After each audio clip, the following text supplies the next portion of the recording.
Okay, welcome back. This is the start of part 9, and it's entitled 5 Years to Wait for Tea. And part 9 is actually pretty long, so I'm going to do two different recordings. This is going to be part 9A. And in my book, it's pages 81 to 89. Okay.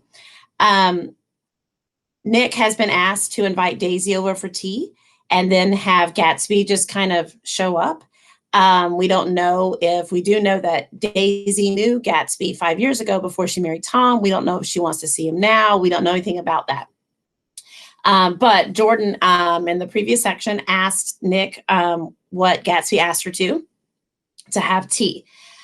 So he's coming home back to his house after Jordan has talked to him. This is page 81. When I came home to West Egg that night, I was afraid for a moment that my house was on fire. 2 o'clock, and the whole corner of the peninsula was blazing with light, which fell unreal on the shrubbery and made thin, elongating glints upon the roadside wires. Turning a corner, I saw that it was Gatsby's house, lit from tower to cellar. At first, I thought it was just another party, a wild rout that had resolved itself. Okay, my Gatsby is having a fit. Let me put him out. Sorry. Dude, will you stop? Okay, you go. Go. No, stay.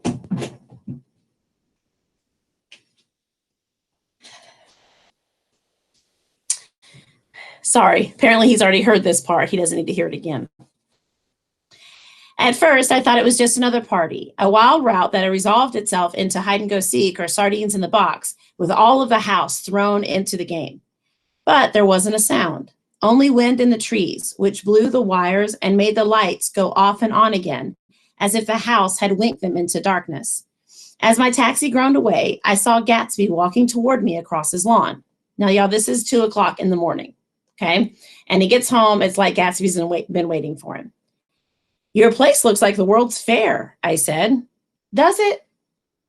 He turned his eyes toward it absently. I've been glancing into some of the rooms. Let's go to Coney Island, old sport, in my car. It's too late. Well, suppose we take a plunge in the swimming pool. I haven't made use of it all summer. I've got to go to bed. All right. He waited, looking at me with suppressed eagerness.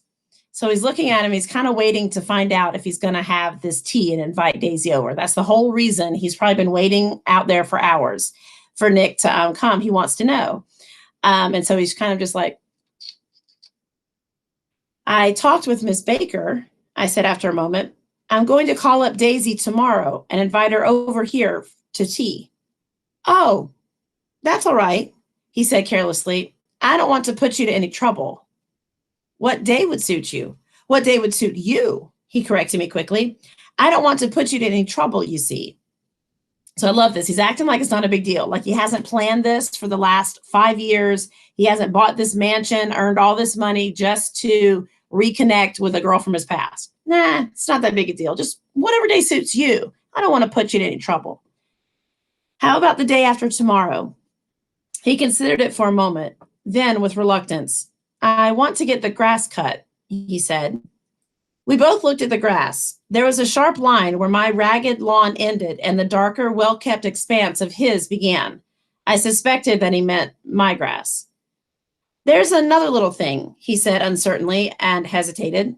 Would you rather put it off for a few days, I asked. Oh, no, it's not about that. At least, he fumbled with a series of beginnings. Why, I thought, well, why, look here, old sport. You don't make much money, do you? Not very much. This seemed to reassure him, and he continued more confidently. I thought you didn't. If you'll pardon well, you see, I carry on a little business on the side, a sort of sideline, you understand? And I thought that if you don't make very much, you're selling bonds, aren't you, old sport? Trying to.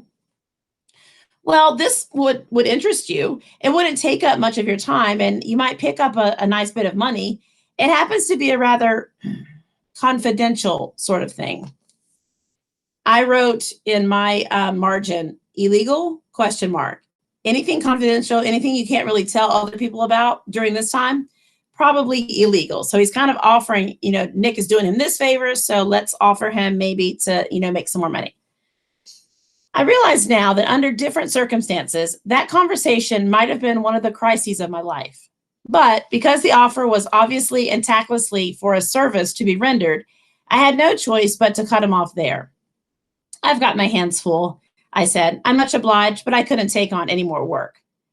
And so Nick knows that he feels like he needs to pay, Nick for doing this for him. And that's not why Nick's doing it. Nick's just a nice guy. So he just, no.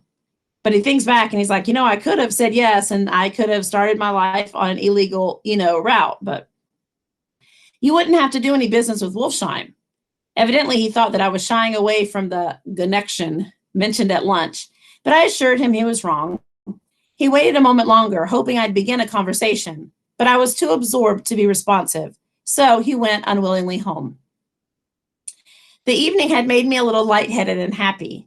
I think I walked into a deep sleep as I entered my front door.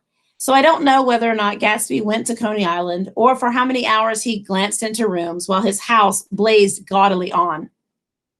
I called up Daisy from the office the next morning and invited her to come to tea. Don't bring Tom, I warned her. What? Don't bring Tom. Who is Tom? She asked innocently. So remember, she's a flirt. She's going to flirt with anybody. Okay. So she's, Nick's her cousin and stuff, but she thinks it's kind of, sweet that he wants to see, just her, not her husband. And so she's just being, she's innocently flirting. She likes the attention. Okay. The day agreed upon, it was pouring rain. Okay. I want you to stop right here. Put your finger on the day agreed upon, it was pouring rain. In the beginning, I told you that one of the symbols in this novel was going to be weather. From here on out, I want you to mark any type of weather, and I want you to note what's going on at the time. Okay. Weather is whatever's happening in the weather. If it's raining or storming, there's going to be confusion. There's going to be some things not going well. There's one part where it's super hot and it's just really, really uncomfortable. And then you feel the uncomfort of the people in the book. Then it'll clear up and somebody's figured something out. Okay, so mark the weather. So this is the first time that I put weather as a symbol. At 11 o'clock, a man in a raincoat dragging a lawnmower tapped at my front door and said that Mr. Gatsby had sent him over to cut my grass. Okay, so now, even though this isn't Gatsby's house, he wants it to be perfect. He wants everything to be perfect for when he comes in and sees Daisy again. So start marking the things that Gatsby does to prepare for tea at Nick's house. The first thing he does is he sends over someone to cut the grass. This reminded me that I'd forgotten to tell my Finn to come back. That's the lady that helps him in his house. So I drove into West Egg Village to search for her among soggy whitewashed alleys and to buy some cups and lemons and flowers. The flowers were unnecessary, for at 2 o'clock, a greenhouse arrived from Gatsby's with innumerable receptacles to contain it. So that's the second thing he does. He sends over all of these flowers, way too many for Nick's tiny little house. They call it a bungalow. But again, Gatsby is paying attention to detail. Most people wouldn't even notice that the grass needs to be cut, but he sees that, he gets it cut. He wants to make sure that everything's perfect. So he sends over literally, he says, a greenhouse, of flowers, and to make sure that that they're at Nick's house for tea. An hour later, the front door opened nervously, and Gatsby, in a white flannel suit, silver shirt, and gold-colored tie, hurried in. He was pale, and there were dark signs of sleeplessness beneath his eyes. This isn't the Gatsby we're used to, right? This isn't the Gatsby that has everything put together and everything organized and set up. He's nervous. Okay. He doesn't know. He hasn't talked to Daisy in at least 4 years. And she's married now. She has a child with this other man. And he is arranging a meeting without her knowledge. He hasn't slept. He's so nervous. And it's kind of cute. Okay. That he's this like a little kid, like a little, a schoolboy who is going to ask out a girl for the first time. Okay. Is everything all right? He asked immediately.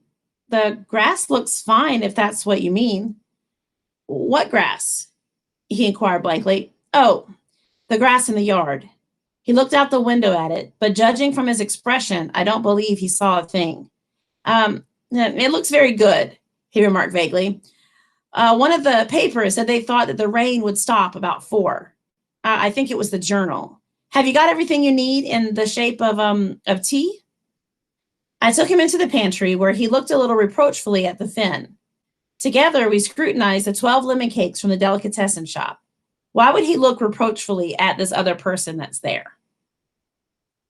Think about this. This isn't proper etiquette to invite another man's wife over for tea. So the less amount of people that know about it, the better for Gatsby. But here's this servant there. Now, obviously, the servant is a servant. They know they probably aren't supposed to say everything that they see, but he kind of he doesn't say anything, but he kind of feels a little bit weird that one more person knows what he's doing. Okay. This is a little sketchy. It's on the, I think what you whippersnappers would call down low. Will they do? I asked. Of course, they're fine, he added hollowly, old sport.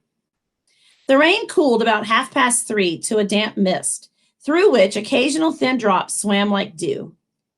Gatsby looked with vacant eyes through a copy of Clay's Economics, starting at the finished tread that shook the kitchen floor and peering toward the bleared windows from time to time as if a series of invisible but alarming happenings were taking place outside. Okay, so I marked this. This is more description of Gatsby waiting, super nervous. He's acting like he's trying to read a book, but then he's looking around, he's looking outside. And remember, there's rain. So whenever there's rain, things aren't quite clear. We don't know how Daisy's going to respond. We don't know everything's going to happen. So that's giving us, as readers, a clue to the mood of what's going on. Well, he's waiting. He's kind of looking around. He's trying to, be cool about it, but he's just nervous. Then it says, finally, he got up and informed me in an uncertain voice that he was going home. Why is that? Nobody's coming to tea. It's too late. He looked at his watch as if there was some pressing demand on his time elsewhere. I can't wait all day. Don't be silly. It's just 2 minutes to 4. So she's not even late, okay? He's just super nervous, and he just starts getting impatient. He sat down miserably, as if I had pushed him, and simultaneously there was a sound of a motor turning into my lane. We both jumped up, and a little harrowed myself, I went into the yard. Under the dripping bare lilac trees, a large open car was coming up the drive. It stopped. Daisy's face, tipped sideways beneath a 3-cornered lavender hat, looked out at me with a bright, ecstatic smile. Is this absolutely where you live, my dearest one? The exhilarating ripple of her voice was a wild tonic in the rain. I had to follow the sound of it for a moment, up and down, with my ear alone, before any words came through. A damp streak of hair lay like a dash of blue paint across her cheek, and her hand was wet with the glistening drops as I took it to help her out of the car.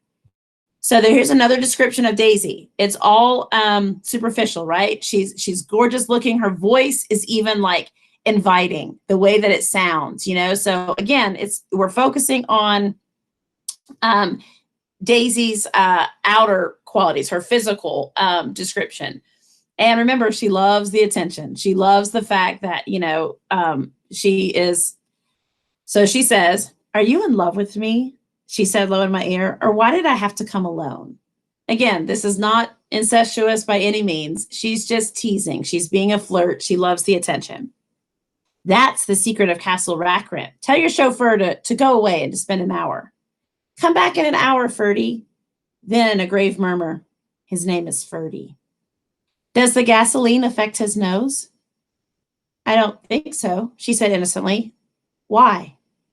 So this is Nick going back to the very first night they met when she tells the story or the joke about the butler's nose and how the reason it's big is because he has to shine all of the silver. But she clearly doesn't remember that joke, so it just kind of goes over her head. And if he had my tiny microphone, he'd say, "Is this thing on?" We went in. To my overwhelming surprise, the living room was deserted. He's expecting to see Gatsby where he left him, right? Well, that's funny, I exclaimed. What's funny? She turned her head as there was a light, dignified knocking at the front door. I went and opened it. Gatsby, pale as death, with his hands plunged like weights in his coat pockets, was standing in a puddle of water, glaring tragically into my eyes. Y'all, he went outside the house through the rain, and because he wanted it to look like he wasn't there waiting, that he had just gotten there. So cute. Okay. With his hands still in his coat pockets, he stalked by me into the hall, turned sharply as if he were on a wire, and disappeared into the living room. It wasn't a bit funny. Aware of the loud beating of my own heart, I pulled the door to against the increasing rain. So again, lots of rain, lots of confusion hangs about. We don't know. Daisy could say, "Why are you here?" For half a minute, there wasn't a sound. Then from the living room, I heard a sort of choking murmur and part of a laugh, followed by Daisy's voice on a clear artificial note. "I certainly am awfully glad to see you again." A pause. It endured horribly. I had nothing to do in the hall, so I went into the room. Okay, so Gatsby and Daisy, I have it in the margins. They see each other for the first time after 5 years. And Nick sees that, she's happy to see him, so he goes in to join them. Gatsby, his hands still in his pockets, was reclining against the mantelpiece in a strained counterfeit of perfect ease, even boredom.